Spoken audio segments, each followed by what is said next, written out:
When I talk about debt, in particular with the United States, but you can apply this in any country, I focus on the debt to GDP ratio, because you can't really talk about debt in isolation without thinking about the capacity to pay the debt. In a simple example, if you have a $50,000 balance on your credit card and you're making $30,000 a year and trying to pay rent in New York, etc., good luck. You're probably going to go bankrupt or at least default on that card. But if you owe $50,000 on your credit card, but you're making $5 million a year, it's, you just write a check. It's no big deal.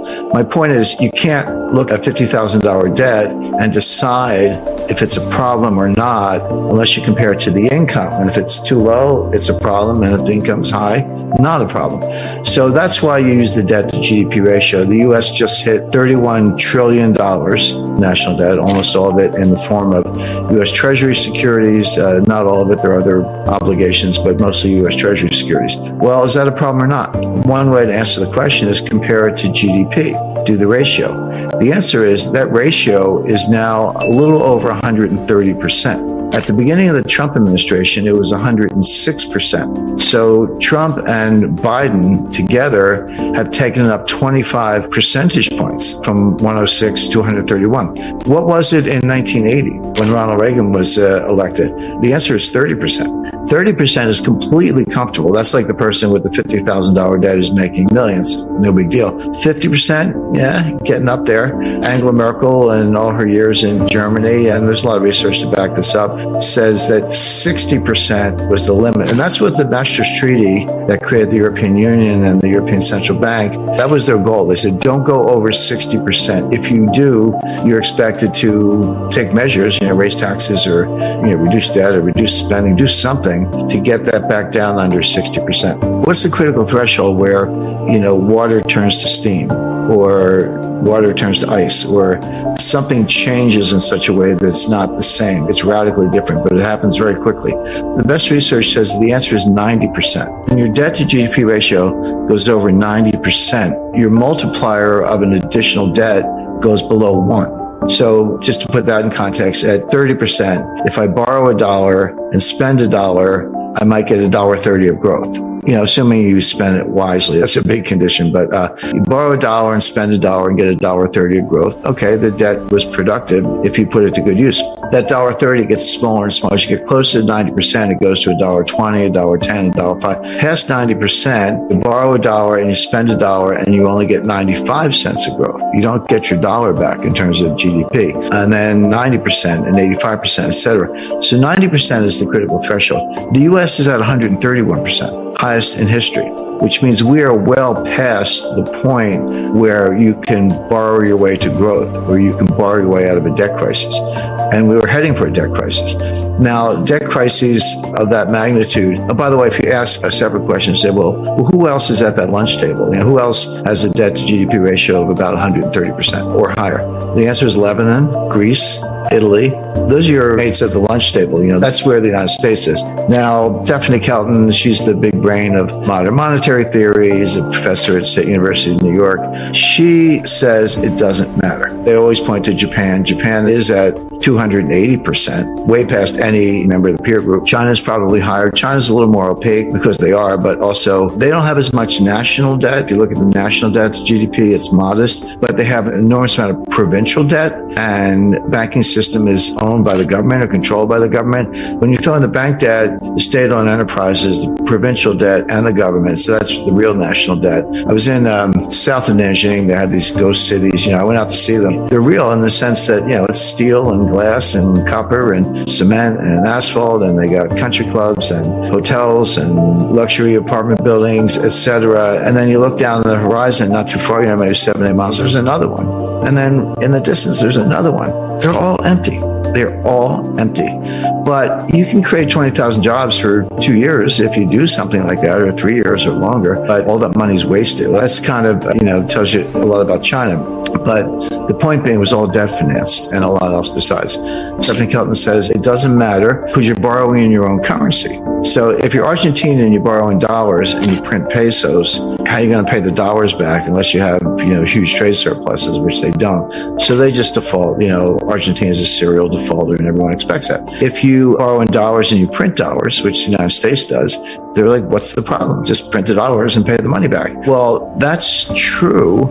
If you print dollars, there's no reason to default on dollar debt because you actually can print the money and buy the bonds. But it doesn't mean nothing else bad happens. What about inflation or hyperinflation? What about a foreign exchange rate? The exchange rate can collapse. And these modern monetary theorists show very little understanding of the international aspects. They treat the U.S. like a closed economy, which it's not. If it were a closed economy and we didn't have to worry about trade deficits, trade surpluses, capital flows, exchange rates, foreign credit, China owning $1 trillion of U.S. Treasury securities, which they do. If you didn't have to worry about any of that, I think they'd probably still be wrong, but they'd have a better case. But you do. She says, well, we don't really need a bond market, a U.S. bond market. We only have a bond market as a favor to investors because it gives them a place to put their money. They say when inflation happens, raise taxes. By the way, they also say you don't need a tax system because if you can just print the money, why do you have to collect taxes? And their answer is, we collect taxes to redistribute income. Okay, well, at least they're honest. I mean, that's kind of a socialist model, but they're honest about it. If you ask the typical member of Congress to define modern monetary theory, they'll look at you funny. They've either never heard of it or they certainly don't know what it means, MMT, They're acting in accordance with modern monetary theory. Whether they know it or not doesn't matter. The actual behavior, let's go back to COVID, because we talked about the debt to GDP ratio. So Trump put through a $2 trillion COVID relief package. And that was when, the Paycheck Protection Plan, that was $800 billion, and everyone got the $1,200 check. And then at the end of December, at the very end of the Trump administration, they did another $1 trillion almost. And that's when everyone got the $600 checks. And now you're up to $1,800. By the way, those checks, that is helicopter money. What the Fed does is nonsense. But when it's fiscal policy, not monetary policy, and you're handing out checks, that is helicopter money. And credit to Larry Summers for saying you're going to get inflation out of this. Well, Biden comes into office in January 2021, and he's like, not to be outdone, he did his own COVID relief package. That was another $2 trillion. And that's when we all got the $1,400 checks. They just handed them out. And then later that year, they did the $1 trillion infrastructure package. And then, just to top it off, what we get recently was the just under $1 trillion Green New Deal, I call it the Green New Scam. And the baseline budget deficit, before everything I just described, the baseline budget deficit was about $1 trillion a year. So take $1 trillion for 2020, 2021, add on, $2 trillion for Trump's first package, $1 trillion for his second one, $2 trillion for Biden's first package, $1 trillion for the Green New Scam, and I think $1 trillion for infrastructure. That's $7 trillion on top of the $2 trillion baseline budget deficit. So that's $9 trillion piled on top of what was at the time about a $21 trillion national debt. So that's how we got to 30 trillion. That's how the ratio went from 106 to 131. These numbers are mind-boggling, and MMT says it doesn't matter. But it does matter, and it shows up the way I described earlier, which is it slows growth. You don't get growth. So best case for the U.S. is very slow, weak growth, which we saw from 2009 to 2019. Worst case is you throw a recession on top of that, which we're heading for, and the U.S. will be in fiscal distress. What was new beginning in 1989 was supply chain science. And it's a combination of algorithms, applied mathematics, increased computing power, linear programming, and other techniques that could expand and extend the supply chains greater than had ever been done before. And enormous thing, and a lot of it, people know about just-in-time inventory. Like, I got a car assembly line, I got to put in the seats. I want the seats to show up like the morning that car gets to that point on the assembly line. So it's not sitting in a warehouse, not inventory, cuts costs, etc. Walmart invented something called cross-docking. What's that? Well, it used to be a truck went to warehouse, unloaded, and another truck pulled up, and you loaded the truck, and it went away. Well, Walmart said, why don't we just go from truck to truck, skip the warehouse? And that's called cross-docking. And then a Walmart store or Home Depot or Lowe's or, others, the store is the warehouse. I mean, the reason they're so big is because they're warehouses. So it was like, okay, let's cut out the warehouse, etc. Let's go to China for cheaper labor. Let's consolidate our number of shipping lanes. Well, all that was done, and a lot more, for one reason, which was to cut costs, transportation costs, labor costs, energy costs, inventory costs, financing costs, etc. The problem was there was a hidden cost. While they were cutting all these visible costs and reducing the cost to the end consumer, there was a hidden cost, which was they were making the thing more and more frail, less resilient, less robust, etc., to the point where if one section broke down, the whole thing collapsed. I give an example like a loaf of bread. It's like, hey, I got a loaf of bread in the store. Maybe you don't now because of what's going on. Well, okay, but a loaf of bread comes from a baker. It needs a wrapper. They're going to be plastic or paper. It had to get there by a truck. Trucker had to take the bread from the baker to the distribution center or the store. The truck needs diesel. You need a truck driver.